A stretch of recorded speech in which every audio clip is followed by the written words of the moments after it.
Mike Bobo, the offensive coordinator. He's coaching at his alma mater again. He was a head coach at South Carolina and Colorado State. He played at Georgia quarterback from 1993 to 1997. He's mentored a couple of decent quarterbacks in his time, such as Matthew Stafford, Aaron Murray. Georgia, again, is one of the top 10 scoring offenses under his tutelage.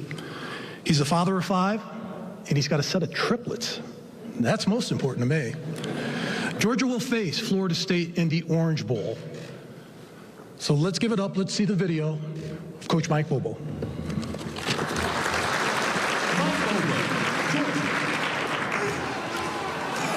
action pass. Beck was looking deep. Throws it deep.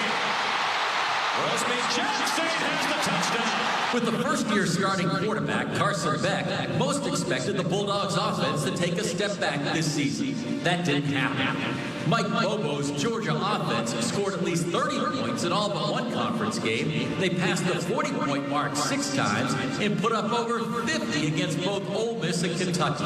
Bobo's offense is ranked 6th in total offense with almost 500 yards a game, and they have excelled on the most important down. Georgia is 2nd in the nation in third down efficiency. Standout receiver Ladd McConkey missed 4 games with an injury, and All-American tight end Brock Bowers missed 2. Bobo pivoted. He used all his weapons. 19 different Bulldogs have caught passes this season. 10 of them had touchdown catches. Today, Mike Bobo joins a small fraternity.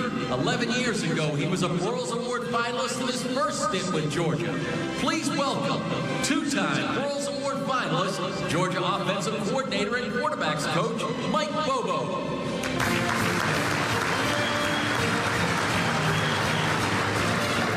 Thank you. Well, that's what I really look like now, that old guy right there. That video of me fist pumping in the booth, that was about 13 years ago. Remember how skinny I was back then, dear?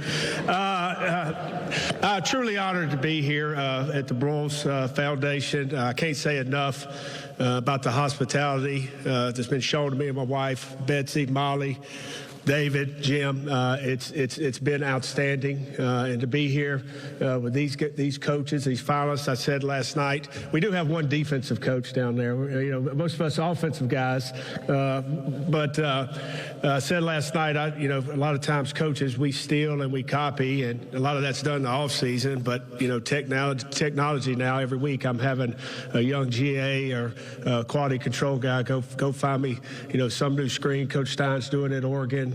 Some new way. Coach Moore's running the ball in short yards at Michigan. Everything LSU's been doing all year seems to be working, but just great coaches, and truly, honored to be here today for the luncheon. First, I want to recognize the true, the head coach of my family, and that's my wife, Lainey. Met her at the University of Georgia. She's allowed me to follow my dream, and that's coach. And she has done an outstanding job as a mother. She's raised five beautiful kids. My oldest plays football at the University of Georgia, an offensive lineman. We have triplets, 2 girls and a son, and then my youngest daughter's 16. And we sacrifice a lot, and I can't say enough what you do, Lainey, for the family. Just really appreciate that. Wanted to say a little bit. Tell your story. My story, I've been blessed my whole life.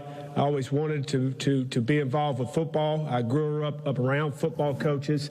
My dad was a high school assistant football coach.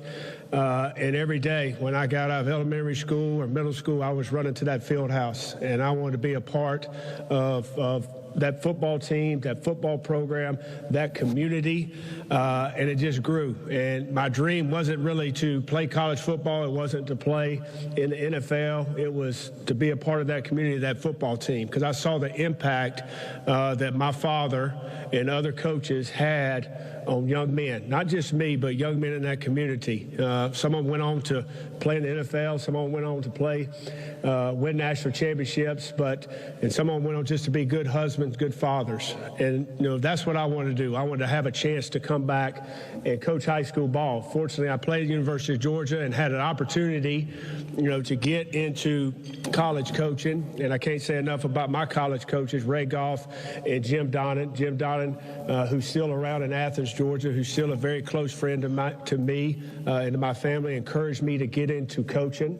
And have that opportunity as a I wasn't good enough to play in the NFL, so start coaching right after my career at the University of Georgia and got my foot in the door, and then coached there for a couple years, and then to come back and for 14 seasons before my first stay at the University of Georgia, to be able to coach with a guy named Mark Rick, who I'm a young coach and really probably didn't deserve to be a coach in the SEC, and allowed me to grow as a position coach and an offensive coordinator.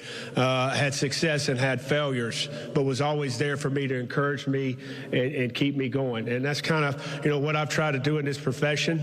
We've had a great year, and I want to say a lot of that is because of our head coach, Kirby Smart. I played with Coach Smart. We grew up together in South Georgia. Both our dads were high school coaches. And then to come back and have an opportunity to be there at the University of Georgia with him and under his leadership and the direction he sets every day has been a blessing for me and my family. And, when you take a job as an offensive coordinator, Mark talked about the backbone of head coaches, assistants, but the backbone of any coordinator, these guys would tell you, is your have an unbelievable staff. Every day I love to go in that room and work with those guys and figure out what we're going to do, how we're going to do it, how we're going to present it. I can't say enough about Stacy Searles, Dale McGee, Todd Hartley, Brian McClendon. I coach with some of those guys. I coach some of those guys, and we have an unbelievable room. And it's not just those coaches. College staffs now are a lot bigger. We have Brandon Streeter, Daryl Dickey, analysts that help. Montgomery Van Gorder is my quarterback analyst coach, and his dad won this award, I think, in 2002, Brian Van Gorder, and he's there on our staff. But just an unbelievable group of men that come in and work every day that make it possible what we do. And then I think, every guy will tell you it's about the players. We get in this profession to help players, and I can't say enough about the group of players at the University of Georgia, the expectations that these kids have on them after coming off back-to-back national championship seasons to perform. They poured it all in. We came up a little short, but I love those guys and how they perform. I can't say enough about the character of that football team, and especially those kids on offense, because week in and week out, they laid it on the line for the University of Georgia, and I love you guys. Go Dogs.